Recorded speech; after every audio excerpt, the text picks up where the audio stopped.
Hi everybody, Shannon and Karen with Wandering Out Yonder. Welcome to day 8 of our Missouri road trip, or maybe I should call it the rain-soaked Midwest road trip. After our grand adventure staying in a tornado shelter, we left Grayville, Indiana and headed west towards St. Louis, Missouri. Driving into St. Louis, we had a chance to see the arch.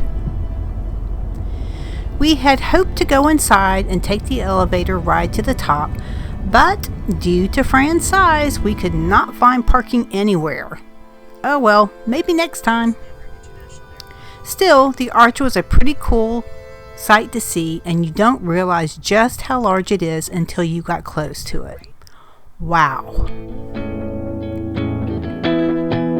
Again, due to the weather conditions in the Midwest, Shannon and I were having to work out new arrangements for the next leg of our trip. I oversaw finding a new adventure for this day as well as a place for us to stay while Shannon drove. But no problem for me because I love to plan trips and adventures. The next destination I found along the way was a wildlife park that you can drive through called Lone Elk Park. And there were many elk and other wildlife along the way.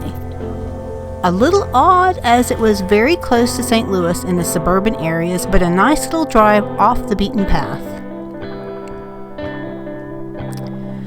One of the things I remembered when planning this road trip is that it was part of the original Route 66 highway.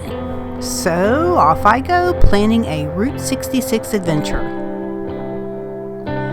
Looking ahead, there were many stops to check out. The first place we decided to stop and check out was the Route 66 State Park and Visitor Center. Here you get to walk around and enjoy the nostalgia of this iconic era.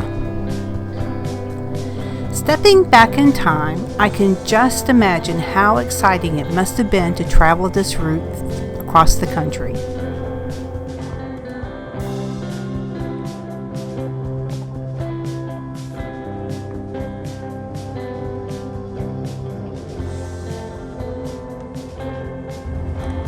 These two pieces were from the Coral Court off of Route 66.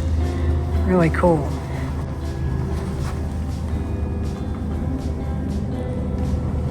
So then this is some more of the photos from that hotel. And some of the stuff that you would find in the hotel rooms.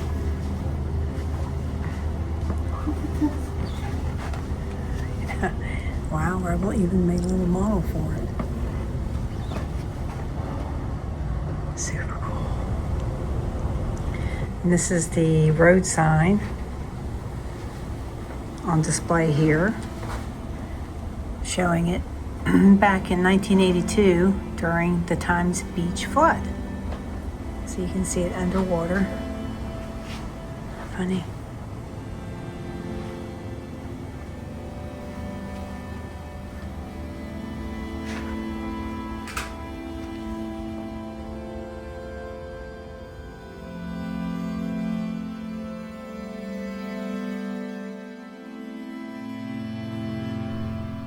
So new, so America on the verge of exploding with modernism, hope, and ideas.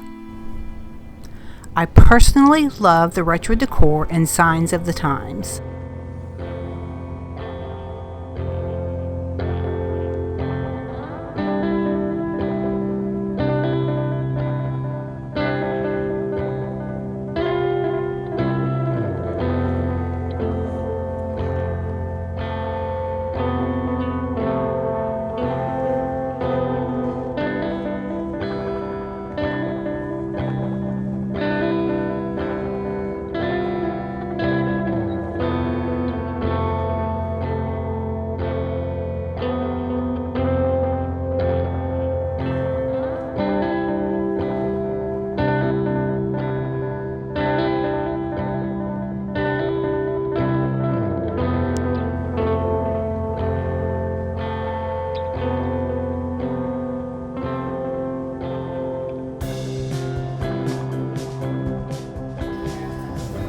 they have a gift shop.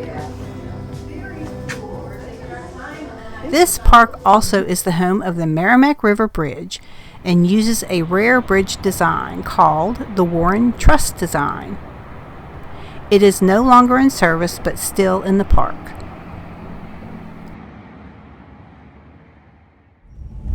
This is some of the remnants of the old bridge. We were just at the other end of this a few minutes ago, and you can see it crossing the Meramec River down here. Very cool. After enjoying stepping back in time, it was time to move on.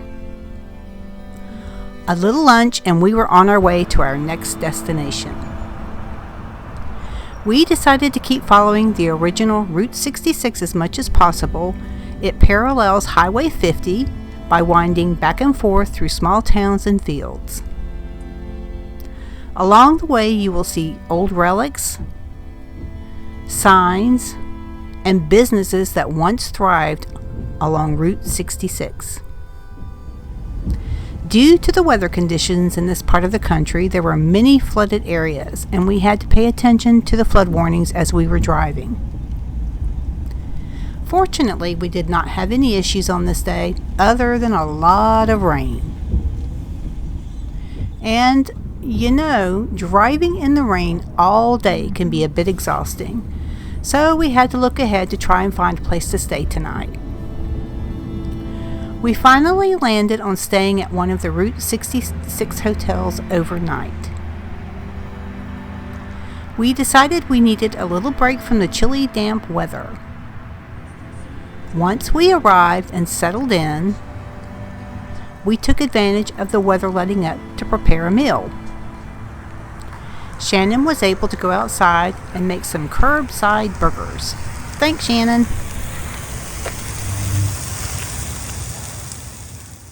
Alright, so it's going to rain tonight, and guess what, Karen? What? It doesn't matter. Doesn't matter. We settled in for the night, and it was great to get a nice warm bath in a cozy warm room. Good night from Missouri. Make sure to stay tuned as Day 9 was quite interesting.